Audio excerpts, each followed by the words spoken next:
আসসালামু আলাইকুম ইবরান, সবাই কেমন আছেন? আশা করি সবাই ভালো আছেন। তো সবাই ভাবতে পারেন যে আমি দাঁড়িপাল্লা নিয়ে আসলে কোথায় যাচ্ছি। তো আমি মূলত দাঁড়িপাল্লা নিয়ে যাচ্ছি ধান কেনার জন্য। কেননা প্রত্যেকটা ফসলেরই কিছু না কিছু মৌসুম থাকে। যেমন শীতকালীন কিছু ফসল আছে, তো তার মধ্যে ধান অন্যতম।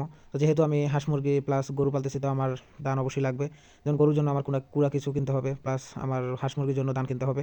আর সিজনালি ধানটা মূলত একটু কম দামে পাওয়া যায়। তো আমি শুনতে পেলাম যে আমার পাশের বাড়িতেই মূলত ধান বিক্রি করবে। সেই জন্য আমি চলে গেলাম পাশের বাড়িতে এবং দেখতে পেলাম যে ওনারা কিছু ছাগল পালে। আসলে যেহেতু আমি পশু পাখি অন্যরকম একটা ভালোবাসি, তো ওদের দেখলে আমার অন্যরকম একটা ভালো লাগা কাজ করে, বা এটা আসলে বলে বোঝানোর মতো না। তো আমি মূলত ওনারা ধানগুলো রাখছে ছাদের উপর। তো আমি চলে যাচ্ছি ছাদের উপর, এবং ছাদের উপর যাওয়ার পরে দেখলাম যে ওনাদের কিছু কবুতর আছে। তো আমি ভাবতেছিলাম যে আমার অ্যানিমেল ওয়ার্ল্ডে আপাতত হাঁস মুরগি এবং গরু আছে। তো আমি ভাবতেছিলাম যে কবুতর, তারপরে ছাগল, ভেড়া, তারপরে অন্যান্য যেসব পশু পাখি উঠানো যায় বা যেসব আমাদের এলাকার মধ্যে নর্মালি মানুষ পালন করে, তো আমি চেষ্টা করবো যে ওইসব পশু পাখি পালন করার এবং আস্তে আস্তে আমার এলিমেন্ট ওয়ার্ল্ডটাকে গ্রো করার। সবাই দোয়া করবেন আমার এলিমেন্ট ওয়ার্ল্ডের জন্য। তো আমি এখন মূলত অনেকগুলো ধান কিনেছি। তারপরে দেখা যায় যে আস্তে আস্তে আমি কিছু কুড়া কিনবো গরুর জন্য। তো আপাতত আমি খুঁজতেছি, ইনশাল্লাহ আশা করি পেয়ে যাবো।